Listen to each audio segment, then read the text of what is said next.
Listen, we have a problem, and it's huge.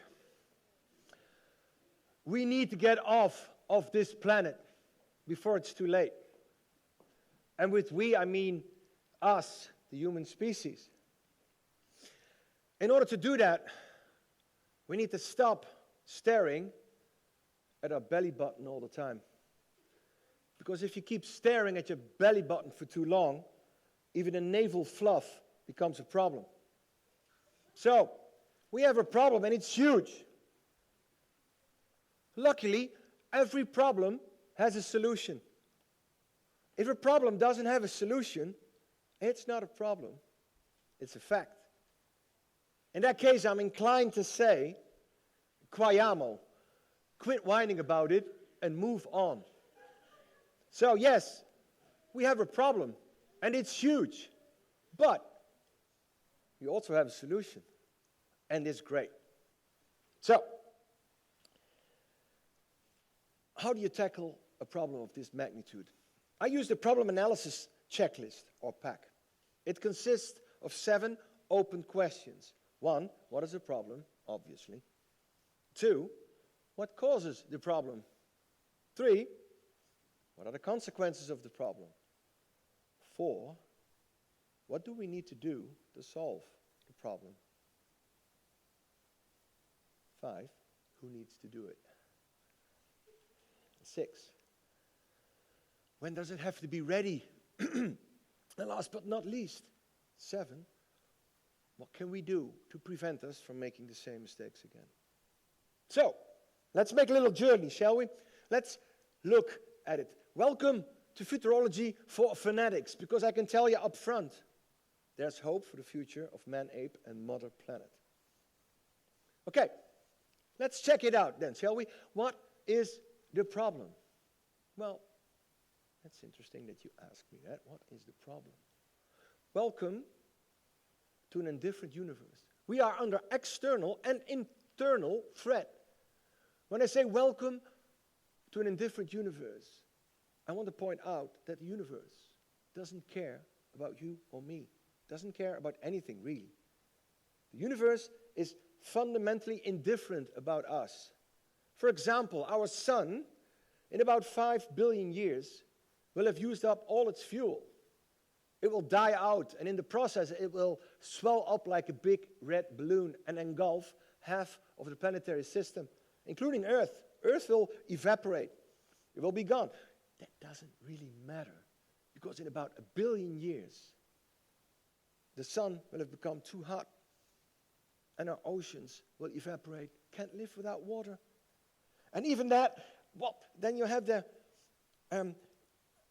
big space rocks floating around, like the one 65 million years ago that killed off the dinosaurs and freed the way for us social group mammals.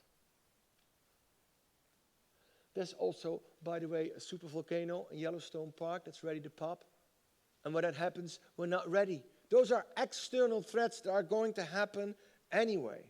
But we also face internal threats.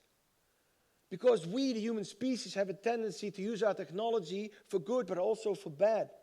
We create weapons, atomic weapons, biological weapons, chemical weapons, and we keep bashing each other's brains in. What's that all about? So, how can we prevent us from destroying ourselves as a result of internal threats before the indifferent universe destroys us anyway? So let's look at the cause, shall we? Obviously, we don't cause meteorites and the sun to die out or supervolcanoes, but we are responsible for our own internal threats. We are Homo sapiens. Homo stands for man, sapiens stands for modern thinking. We are the human species, the modern thinking man. We have evolved as a result of evolution and natural selection. And there we are. Isn't he great looking? It's marvelous. But we are also with many, 7.5 billion and counting at this point. That's a lot of Homo sapiens right there, right? Yeah, and you can see it's not all equally divided amongst ourselves, right? So, we are an interesting species. In the 200,000 years of our history as Homo sapiens, we have never, ever lived in harmony with our surroundings. Everywhere we go, we mess stuff up, both flora and fauna. It doesn't matter that we are with 7.5 billion now. We did it when we were only with 1 million. Everywhere we go, we create havoc. We are an interesting species. We are driven by greed, intolerance, and superstition. And we don't act as one. We are fundamentally divided. If we want to tackle a problem of this magnitude, we need to unite. I'll get back to that. So, let's look at the consequences, shall we? The consequences of us. Well, we produce a lot of stuff. Yeah, we like that. We're consumers, right? So we produce a lot of stuff. And then we use it for a short while, and then we throw it away. Pollution, spillage, depletion, those are interesting results of that behavior. The amounts of plastic we produce are mind-boggling. Most of it is for just one-time use. A plastic bag, for instance, has a shelf life of about 50 minutes. And then we throw it away, and then we flush it down into our oceans. That's a big problem right there. And all the time we're producing large amounts of CO2. You know this stuff. Climate change is real, people. There's no point in denying it. There's scientific consensus about it. We keep heating up this planet. We are able, as a tiny species, like little ants on a flat surface, to influence the balance of this planet. And, well, like I said, Homo sapiens is an interesting species who are driven by greed, intolerance, and superstition. That's built into us by evolution and natural selection, because it serves us well within our small groups when we were hunter-gatherers. But if you give a small group of intolerant, superstitious human beings access to, for instance, nuclear weapons, then funny things happen. Wouldn't it be just the total stupidity if we were to destroy ourselves before we leave this planet? Yeah, that picture says it all, doesn't it? Let's look at the solution. May the sky clear up, please, because there's no reason to worry. Of course, if you look at what's the problem and what causes the problem and what are the consequences of the problem, there's only the word problem in it, but there's a solution for all this, and it's great. Everything is going great. Not everywhere, but the progress is enormous. In the past 200 years, all 200 countries have improved in terms of wealth and health. In all areas, the longitude, the time that we live, the literacy, our health, poverty, wealth, lifespan, everything is improving. We just need to zoom out to see it. We are a great species. We Homo sapiens, we're the best. We have the ability to imagine something that's not even there yet. We have the ability to learn from our past, to apply it in the present, to do something good with it in the future. We are tremendously good in cooperation. We are a unique species. We have language to share ideas and information. Our technology is great. We can invent everything. If it's not already there, it's coming. Artificial intelligence, robotics. Everything is on the way. It's on the move. Autonomous transport. Nanotechnology. It's going to be great. We can invent anything.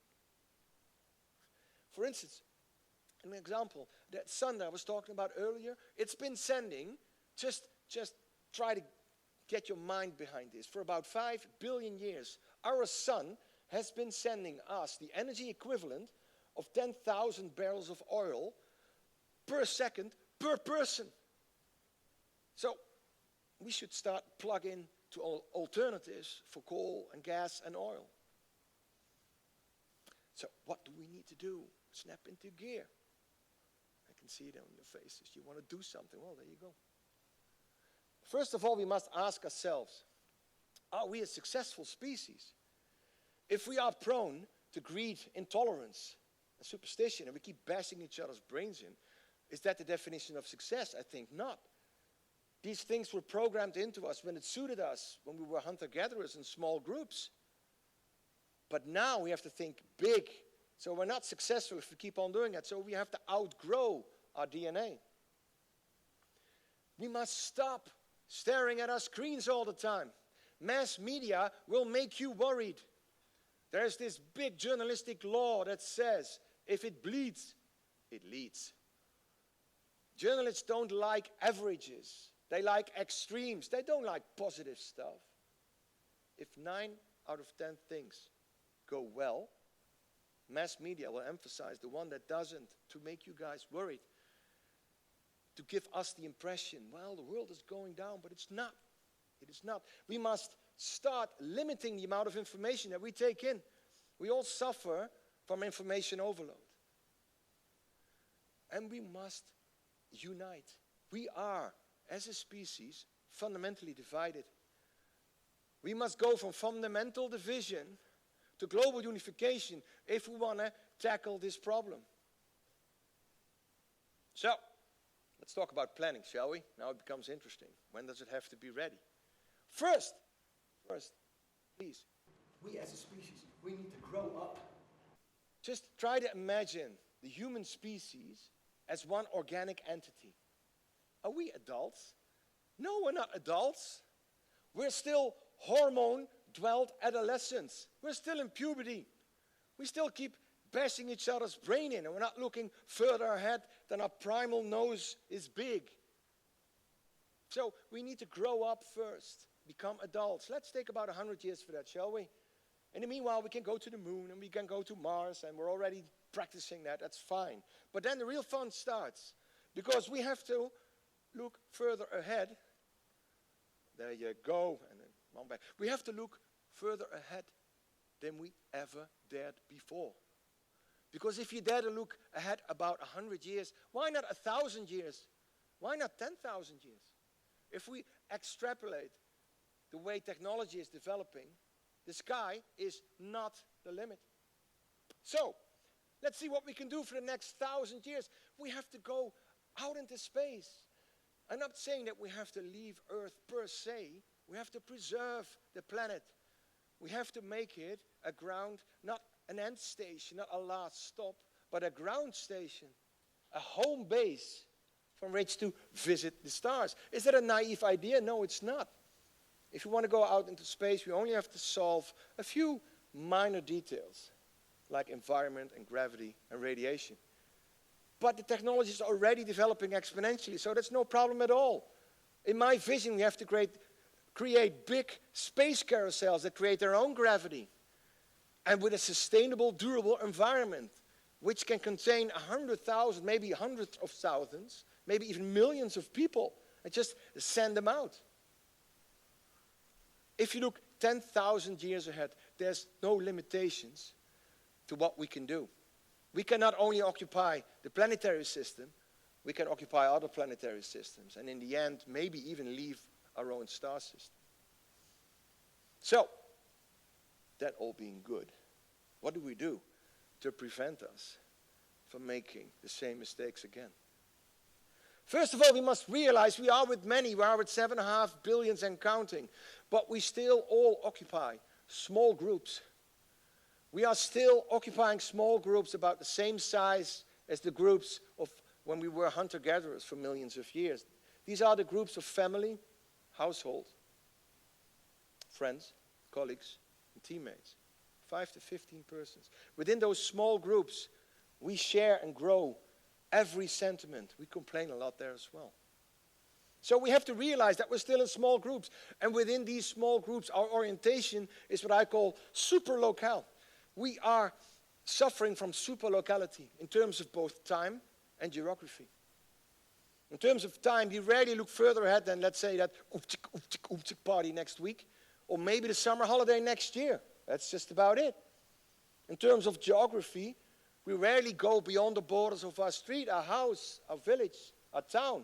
Maybe our province, maybe our country, or maybe the adjacent country, but that's it. If we want to tackle this problem, boys and girls, we need to zoom out and look further ahead than we ever dared before. We need to love the future, not fear it.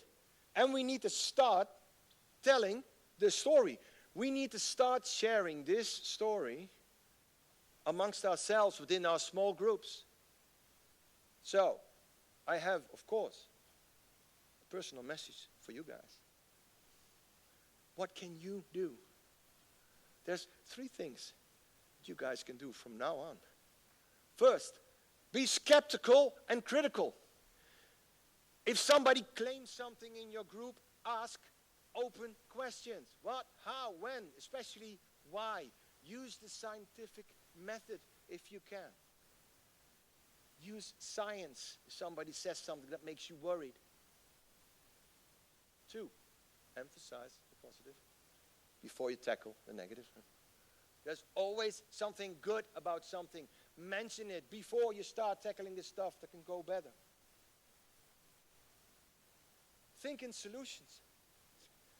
It's all right to complain. Even I do that every once in a while as an incorrigible optimist.